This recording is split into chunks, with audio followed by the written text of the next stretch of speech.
Ini pagi terakhir di China Shenzhen dan tajuk kenapa kita percaya sekian benda. Assalamualaikum warahmatullahi wabarakatuh. Bismillahirrahmanirrahim. Alhamdulillah Rabbil Alamin. Jadi pagi ni sarapan 7 pagi, 7.40 pagi, cadang jalan ke MRT sebelum pukul 8. Apek dah kira 1,5 jam untuk sampai ke airport T3, Terminal 3. Dah confirm AirAsia ada paparan di sana.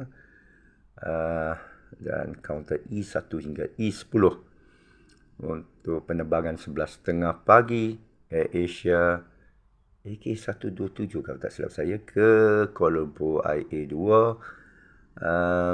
Ambil masa 4 jam sampai jadi 3.30 petang sampai Putrajaya.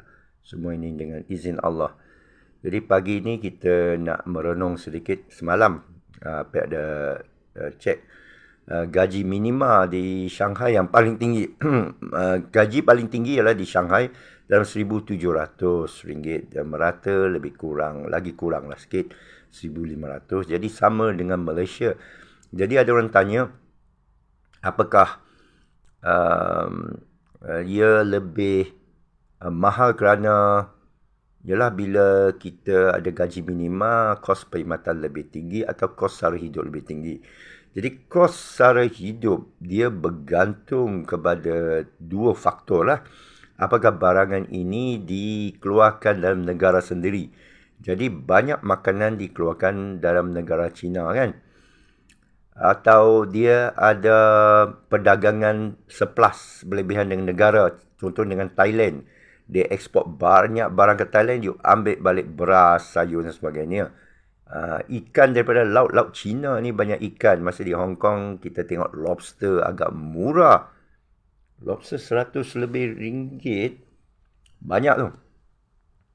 Okey, banding saya di Sabah lah masa tu lobster memang mahal lah, 3 angka. Jadi lagi satu faktor iaitu gaji orang atau subsidi kerajaan. Dan kerajaan yang kaya macam China banyak cukai atau banyak sangat pengeluaran. Dia pengeluar utama dunia. Dia adalah kilang lorong belakang lah. Dia backyard lah. Dia macam kepung lah. Kita panggil backyard lah. Semua barang boleh cari sana. Jadi Amerika Syarikat, backyard dia ialah China. Ya, backyard negara Amerika Syarikat. Dia Apple pindah ke China, Lenovo ke China. Sehingga Lenovo dibeli oleh China. Land Rover, Volvo, Proton pun sudah dibeli oleh China. Dia buat OBO, One Belt One Road. Itu satu projek raksasa. Amerika pun tak fikir macam tu. Dia hanya fikir jajah saja. Negara Barat hanya jajah saja dengan East India Company. China juga buat begitu. Orang dakwa dia menjajah, ya. Tapi dia bagi kau satu jalan yang besar dulu. Boleh kata dia penjajah yang baik lah. Dan sejarah kita, Hang Lipo, Hang Tua, Hang Likiu, semua Cina. Melaka dulu ke ada legenda ke mitos ke. Tapi itulah sejarah yang kita tahu. Dan Apek sekarang berada di China. Muslim di China, mereka tahu Apek Muslim, dilayan dengan cukup baik. Tidak ada diskriminasi. Jadi subuh, berapa minit lagi di China sini kerana musim panas. Musim menjelang panas, masih sejuk, 25-24 darjah Celsius. Ada berapa perkara Apek nak beritahu tentang tanggapan kita. Jadi terbaru ini saya sentiasa ikut Dr. Hani Achan kerana tafsir dia ni lain dari lain, tentu amat kontroversi. Yang terbaru ialah mengenai surah Al-Kahf yang dia kata Ashabul Kahf ni tidak semestinya baik. Dia ada dua golongan di sana. Dia tentukan ada dua parti di sana. Ini yang kita tak perasan, tapi bila kita baca balik, betul macam awal tahun lepas, lebih setahun lepas, dekat 2 tahun lepas, dia kata dikatakan Abdal atau Nabi Khidir yang bunuh budak itu bukan Abdal atau Nabi kita yang bunuh, tapi ibu bapaknya. Dan dia cerita balik logik ayatnya. Apek baca dan dapat percaya terima kerana dia kata kami Dia sangka kami tu ialah Allah. Kan Allah sebut kami akan gantikan anak. Tapi tidak, cara dia sebut kami itu dua ibu bapa itu. Ya. Jadi ini orang kata mainan bahasa. Contoh dia beritahu tentang Lailatul Qadar khairu min alfi syahr. Syahr kita tahu dalam bahasa Melayu syarahan. Ada syahrul Ramadan, ada bulan. Tapi dia bagi tafsir yang lebih pada syarahan. Jadi cantik kerana Quran ini bahasa syarahan. Digunakan untuk bersyarah, untuk menyampaikan, dan dia lebih baik dari 1000 syarahan. Jadi dia kena. Kerana menurut Dr. Hani Acan, kalau kata Lailatul Qadar sebagai malam 1000 bulan dapat pahala 1000 kali, dia macam loteri. Dia macam you ambil tiket pergi ke Allah, dan ini karut. Ini jelas karut, bukan karut sikit, karut banyak. Jadi kenapa Apek percaya sesuatu? Apek dah cerita sejarah. Tuan-puan pun ada sejarah. Kepercayaan kita ditentukan oleh pembacaan kita. Pembawaan kita. Mula-mula dengan orang tua. Bila Allah sebut Al-Kahf contohnya, mereka percaya orang tua bermakna berat tu. Dan Dr. Hani Acan bagi kita sedar. Saya dah sedar. Kita dah tahu lama tapi tak serius. Kita dah tahu Quran ni kata-kata muktamad Allah. Immutable. Syekh Sufi saya kata, the Quran is the Furqan. Dialah filter, dia penapis segala amalan kita, segala kejadian, segala fenomena, segala fikir. Quran ini penapis muktamad. Syekh Sufi saya dah cakap, tapi saya tak ambil indah. Kenapa? Mungkin pengaruh orang sekeliling, orang tak ambil indah. Satu. Kedua, diri sendiri tak sedar. Quran, ya Quran, saya gantung ayat Quran. Ya, saya baca Fatihah. Tapi sedarlah kita apa yang kita baca. Kebetulan Apek tahu makna kerana bila masuk Islam nak tahu makna. Bukan saya masuk Islam daripada kecil. Ya, kalau saya lahir dalam keluarga Islam, bapa saya asyik baca Fatihah saja. Saya dengar je daripada kecil, daripada zero. Tapi saya dengar Fatihah ni dari umur 18. Umur 18 kita dah akil balik. Itu sebab saya kata tidak ada revert. Saya tak revert. Kita ke depan, kita akil balik, kita naik saksi. Kalau nak mengucap masa tu. Ada orang kata, nasib baik, syukur. Semalam saya tegur seorang kakak. Dia dah, Alhamdulillah saya dah lahir, I'm born Muslim. Saya kata, tidak.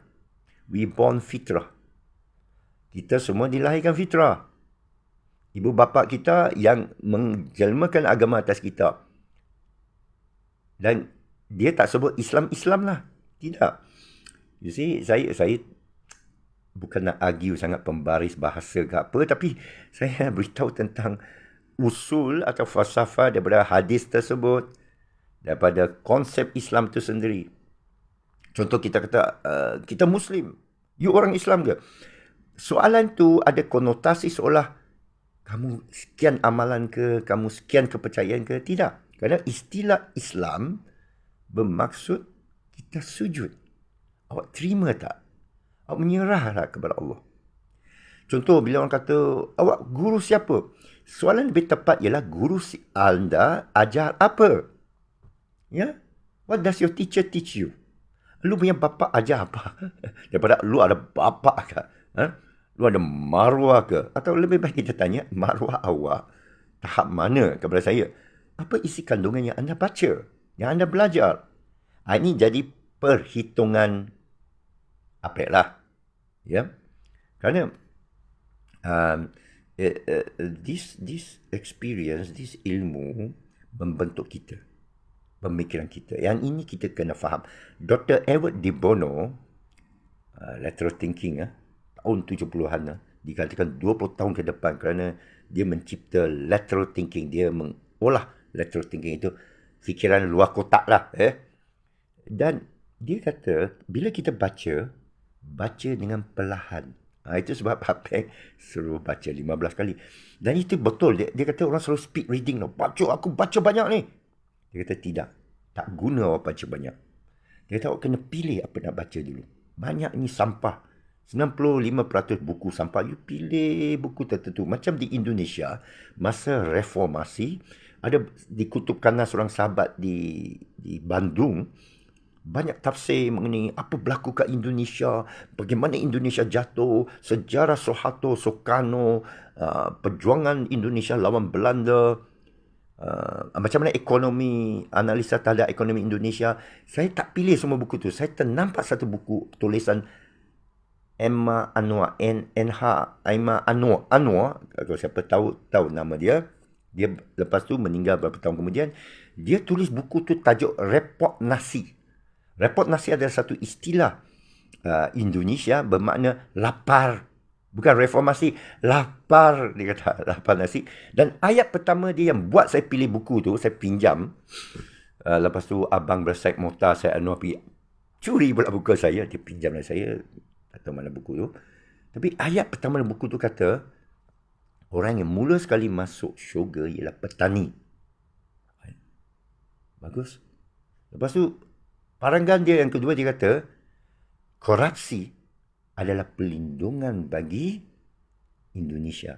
Allah datangkan orang korup untuk menutupi khazanah emas, minyak, galian yang berharga, mutiara di bawah bumi. Cukup lateral thinking, cukup reverse psikologi, tapi betul. Kadang orang datangkan penyangga, pencuri, supaya dia kebas semua barang, dia tinggal benda-benda yang berharga, ada. Kadang Allah curi dari kita. Kadang Allah ambil dari kita sesuatu, mendedahkan kita pada satu hikmah, kemungkinan. Macam Apek jatuh lah dulu, menolak rasuah lah, amalan kroni. Saya tiba-tiba macam tak ada pendapatan, tak ada kerja, saya duduk di Kuang, di tepi kolam. Ada ikan tilapia dengan anak-anak yang kecil. Di sana saya mula dikenali sebagai ketua projek Compier. Kerana saya tak ada benda lain nak buat. Saya berdoa kepada Allah, kenapa saya yang cedek ni campak masuk ke tepi kolam dengan ikan tilapia? Apa yang engkau dah bagi kepada aku, yang ilmu semua ini, apakah sia-sia? Allah jawab, sebenarnya itulah jawapannya. Jadi apa yang berlaku pada kita ada hikmah daripada Allah. Jadi Dr. Hani Acan ni, penting tak penting terpulang. Tapi tafsir, saya setiap hari cuba belajar. Bukan cuba belajar, terdedah benda baru, kita berfikir. Itu sebab musafir itu penting. Dan saya percaya syaitan ini, iblis ni jalan perlahan. Dia berlangkah perlahan, dia kat belakang kita kan, nak bisik. Lagi cepat kita jalan, lagi dia ketinggalan. Kerana bila kita musafir, kita berubah. Norma kita berubah. Kita memecah norma. Ya? Kita meninggalkan. Sebenarnya tak tinggal lah, mana kita pergi, kita tak bergerak sebenarnya. Nafsu ikut kita, alam ikut kita, kita dalam alam. Kita nak pergi mana? Akhirnya kembali kepada dia juga. Tapi kesedaran kita tentang satu perkara itu tak boleh, dia berlapis. Kadang kita dengar tentang orang macam Najib. Saya tengok Najib, pengampunan dia tertunda ke apa, kertas pengampunan dia tak ada. Saya pernah jumpa dia 2 kali. Satu ialah tahun 95, masa saya menyerah kepada UMNO, saya tinggalkan PAS. Itu satu kisah. Di Bagan Dato' bawa Dr. Zahid Amidi, Najib sana, dia terima borang saya. Dia duduk di bilik yang sama saya dulu, di ruang legal. Dan dia bersua dengan saya, dia bercakap dengan saya. Dan dari sana saya tahu peribadi dia. Najib. Najib. Saya tak jumpa Rosmah, saya tak boleh komen. Jangan komen atas orang yang kita tak pernah jumpa. Ya. Anwar Ibrahim saya kerja dengan dia 11 bulan. Saya boleh komen atas peribadi dia. Dr. Mahathir saya pernah bersua seketika, sedikit. Dola Badawi saya pernah duduk makan malam dengan dia, dengan banyak buaya-buaya lain. Jadi kita boleh, bila kita duduk dengan orang, kita boleh analisa orang tu. Kalau kita tengok muka Apek ni, walaupun live, tak sama. Dia, kalau tengok tulisan hanya 7%. Kalau tengok body language semua baru 100%. Tapi masih tidak interaksi kerana saya tak nampak skrin saya tak nampak tuan-puan. Dan bila tuan-puan duduk depan, saya duduk depan ke, saya interaksi. Lain kerana pandangan, maklum balas, interaksi tu. Ya? Kerana dia two-way communication. Kita tengok dia, kita sebagai guru, kita dalam kelas, kita tengok murid. Kadang kita berucap itu ikut audience. Kalau audience tengah malas, takkan kita bagi berapi, kita nak bagi kejutan. Kalau audiens sudah bersemangat, mungkin kita pandai slow atau masuk tahap kedua. Ini ahli pidato semua pandai. Ahli pidato, Mark Antony, Julius Caesar, Brutus punya cerita tu, Anwar Ibrahim Mahathir ni satu kelas atas lah. Kerana dengan satu kata pendek dia boleh tangkap semua, dia berinteraksi. Itu komunikasi lah, teori komunikasi. You have to be berdepan. You tengok orang tengok you. Kita tengok orang, mata orang tu. You tahu tak agent lah, agent Amerika.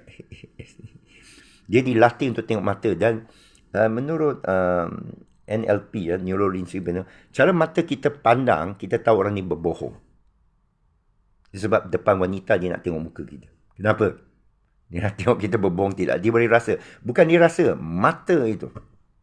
Kerana mata ni, dia access sebelah kiri. Dia panggil, dia ada audio, dia memory, audio, lepas tu dia kinetik. Dan ada sebelah tu, saya tak mau beritahu. Nanti bocor rahsia. Kalau you pandang sekian, itu ialah memory. Pandang sekian ialah imaginasi. Imaginasi bermakna awak berbohong. Jadi dia agent lah, agent ni. Saya pernah pergi dutaan Amerika minta visa.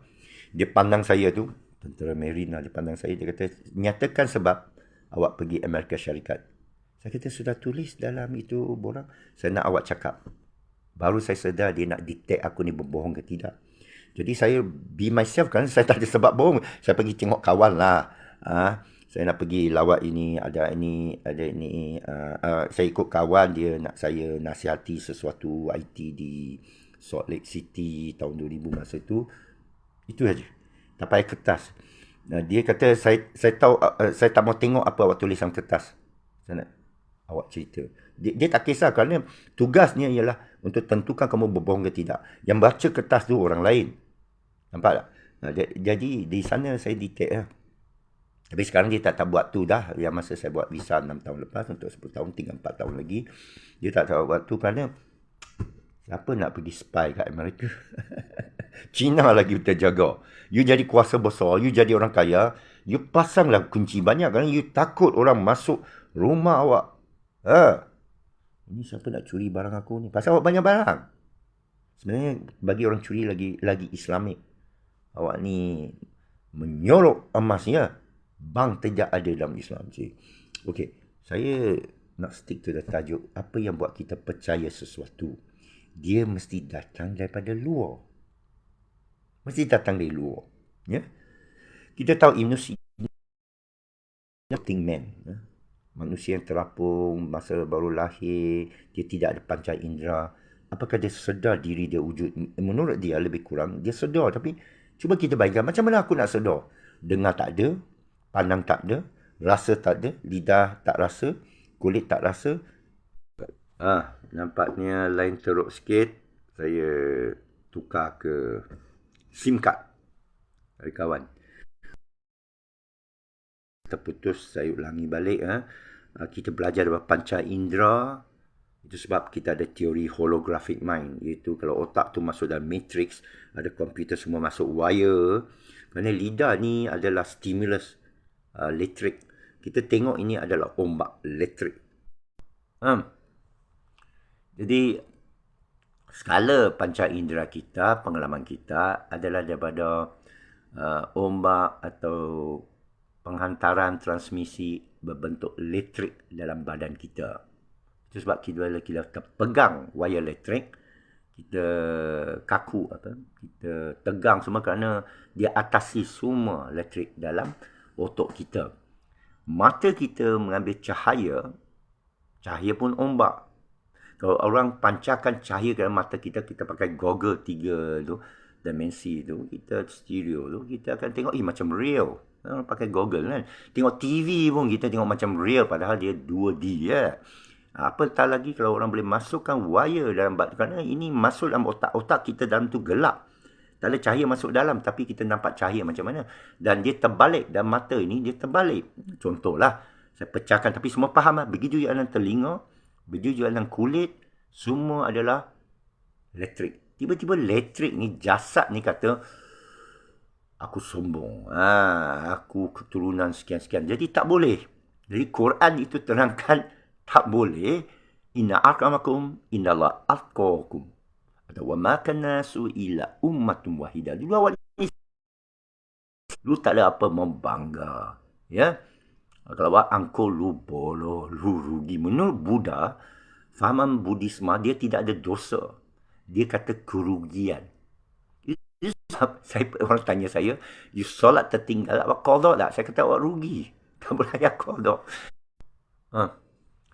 Ada problem dengan lain. Saya sambung sekali lagi.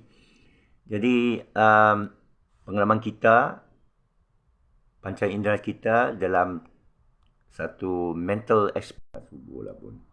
Okey. Bagi yang tak rasa apa, tidak ada dakapan ibu kita, ayah kita, kita tak dapat rasa. Ya? Orang yang lumpur pun, dia tak boleh rasa apa-apa kan. Jadi katakan wire tu, semua putus di dalam otak tu, dia cuma lahir saja. Tidak ada, mungkin tak ada, kita nak carilah dalam sejarah medical ke, kelahiran manusia, ada tak macam tu? Dia lahir, dia ada yang buta, tentu pekak. Bila kita pekak, kita bisu. Kalau kita tak dapat dengar apa, kita tak tahu cakap apa, dia saja pasal dia tak ada input. Ya, okey, pekak, buta dan tidak ada rasa. Ya, kalau dia dalam keadaan begitu, bagaimana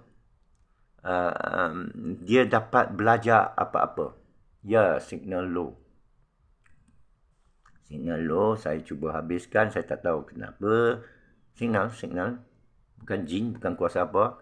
Kalau balik Malaysia, biiznillah kita boleh ulangi. Jadi cuma saya kata, pancara indera itu menentukan ilmu kita. Dan sekarang bagaimana pencipta nak sampai kepada kita. Jadi saya terima Quran itu sebagai hadis muktamad. Ada dua hadisnya, satu hadis Quran, satu hadis Nabi. Hadis Allah, hadis Nabi, bukan hadis kursi ya. Menurut Syekh Sufi saya, seluruh Quran adalah satu hadis atas lidah Nabi. Ini teknikal lah. Tapi yang penting, saya dapat tentukan dia hakul yakin ialah dengan kandungan dia. Dan sekarang bahasa dia. Menurut Dr. Hani Achan, bahasa dia. Berapa tokoh yang lain, bahasa dia. Kerana bila orang examine, contoh dalam falsafah Cina, Konfusi, kita tahu seorang itu adalah pemimpin atau scholar atau cendekiawan, bahasa dia kena berbahasa puisi. Orang Cina tau. Lu tengok film kungfu lama, Konfusi dia tahu 50,000 istilah. Orang biasa Cina 3,000, Apek mungkin 300. Ya. Kalau Apek tahu 1,000 sudah boleh hidup. 3,000 okey lah, boleh menyaga sikit. 10,000 lu kira master's PhD. Konfusi dikatakan, atau sejarah klasik Cina 50,000. Mana ada huruf yang orang tak pernah dengar, tapi dia semua seng-sang. Macam saya, Wen. Kita mesti sebut Wen yang mana satu. Dia banyak Wen. Wen Ti, Wen Ciapa, Wen Pausi nama saya. Saya kata something sui the Wen. Dia ada 3 huruf air. Ada 3 titik sebelah kiri tu, dia air. Something sui. Sui ialah air. Wen sui. Itu ada bandar satu dikelilingi air. Ya, sui. Sui ialah awak siapa? Ni sui. Sui. Something sui. Jadi dia ada nada. Tak apa, tak kisahlah nada. Ma. Perlu mau kisah, mau jadi pembaris. Yang penting makna dia. Jadi seorang cendekiawan yang tinggi Mandarin culture dipenjarakan 100 hari untuk menulis kembali The Analects of Confucius. Dia hafal lah, mana kita penjarakan budak Hafiz tu, sudah tulis balik seluruh Al-Quran, baru dianggap sebagai ulama. Tapi itu menghafal. Jadi dia mesti pandai berpuisi dan tahu makna puisi dia. Menterjemah lah. Jadi orang kita bila baca, wa mayyattaqillah jan. Tapi kita tak tahu makna, sedih. Jadi bagi budaya Cina, pentingnya dia tahu makna. Bila tahu makna, dia ni pemimpin. Jadi orang kenal Apek pun begitu. Orang sangka Apek ni PhD, doktorat, mana guru anda? Bagaimana anda belajar berbicara? Ya, Apek belajar sendirilah. Pembacaan, ikut orang, berbicara dengan orang. Dan memilih siapa untuk berbicara. Kita tertarik sekian orang. Kita dekati orang itu. Orang yang kita tak tertarik, kita jauhi. Tengok tak Apek sejak kebelakangan ini. Tertarik siapa? Cakap je jadi dengan adanya SOCMEC, kita terdedah kepada banyak tokoh, banyak sumber. Ada orang kata, awak ni guru Google ke? Sama macam awak guru pena. Sekarang kita berbicara bahasa Melayu kan? Habis kita guru semua Melayu ke? Saya nak tanya. Sekarang kita tulis dalam bahasa Rumi kan? Apa ni bahasa Tamil? You cakap Tamil? Tamil tulis dalam bahasa Tamil tau. Kita tulis dalam bahasa Rumi. Rumi ni Romawi. Romawi ni musuh, kufur, penyembah berhala. Zeus, Apollo. Zeus, Apollo, siapa lagi? Achilles. Itu semua cerita-cerita dongeng. Jadi kita tak sedar diri sebenarnya tuan-puan. You ni tunjuk jari kepada anda, tapi 3 jari ke belakang. Ya, jadi itulah tahap falsafah. Tapi apa orang rendah diri kerana Allah tak bagi saya ijazah. Kalau Allah bagi saya ijazah dunia, niscaya apa mufti, kurang-kurang mufti Selangor lah, berdepan dengan mufti Perlis. Yalah. Mari berdebat. Tak ada orang boleh berdebat dengan mufti Perlis. Saya cakap dia haramkan dia saja. Saya nak tengok perdebatan terbuka akademik berilmiah antara mufti Perlis dengan orang lain. Saya pernah tengok lah dia dengan orang sekian-sekian kan, dia punya nombor 2 Ahmad Rozaimi, sama Rora ke apa kan, dengan Muhid Kauli, dengan yang mengajar tauhid, Ustaz Tuan Guru lah, Ahmad Rozaimi. Jadi tapi bukan ilmiah lah, main hentam-menghentam tau. Kita tengok tahafut-tahafut antara Imam Al-Ghazali dengan Imam Ghazali dulu, lepas tu Ibn Rushd ikut kemudian 20 tahun kemudian. Mereka besar kemungkinan tak jumpa, tak ada riwayat. Tapi cara perdebatan tu penuh hormat, penuh merujuk objek. Bukan main hentam lah, engkau ni cakap apa, engkau guru siapa, imam. Siapa bagi engkau imam, siapa bagi engkau hujatul Islam, siapa bagi engkau syekhul arba'ah, siapa bagi engkau Rasulullah. Macam itu ke cara kita, ini saya nampaklah cara kita berdebat. Tidak ada ilmiah. Tidak ada hormat dan tak boleh dihormati. Ya, jadi kita nak jadi orang dihormati, kita nak positif, kita kena fikir positif terhadap orang. Ya. Dan ya betul, bukan semua orang minat falsafah, bukan untuk semua orang. Jadi falsafah ini, saluran ini kalau ada 300 orang pun tak cukup. Ya. Tapi apa buka pada umum kerana apa nak kembali pada sunnah, dagang, ramaikan zuriat, kembangkan Islam, kefahaman yang tauhid, yang sebenarnya tidak ada pendeta la min dunihi. Contoh dengan tauladan, bukan dengan cakap. Apa jumpa banyak orang bercakap, apa diam aja. Bila saudara tengok saya diam, saudara tahulah tak minat. Satu, kedua nak jawab apa, ketiga saya tak nampak apa. Show me the money. Tahu dah itu wayang. Kalau Linus Torvalds, show me the code. Apa show me the kitab. Masalahnya kita tak boleh. Saya tengok ramai orang kita, dia dah terima daripada orang tua dia. Dia dah kaku jiwa dia. Otak dia sudah beku, sudah jumut. Dia kata itu aja lah, aku tak akan berubah. Apa tidak, kerana ada seorang sufi kata, saya akan merangkak kepada kebenaran. Tunjuk saya satu kebenaran lebih tinggi dari ini. Seorang sufi, seorang wali. Saya akan merangkak kepada dia. Saya pun sebut yang sama. Masa tahun 80, saya di gereja, kerana saya dah baca itu sufi umur 18. Saya pergi balik gereja, orang gereja tanya saya, kalau kita menang berdebat dengan kamu, apakah kamu akan masuk balik Kristian? Saya kata, kalau saya jumpa, saya tak sebut balik Kristian dengan baik-baik. Kalau awak tunjuk saya satu kebenaran lebih tinggi daripada Quran, saya akan merangkak kepada dia. Ini yang mereka tak jadi berdebat. Allah, tak patutlah Apek menakutkan mereka. Sekian saja daripada Shenzhen di sini. Dan nak subuh 58 dah. Tak nampak cahaya lagi. Dia dah subuh dah. Okay. Ya, Assalamualaikum warahmatullahi wabarakatuh. Kita doakan supaya umat bersatu dengan tali Allah. Ayat Allah.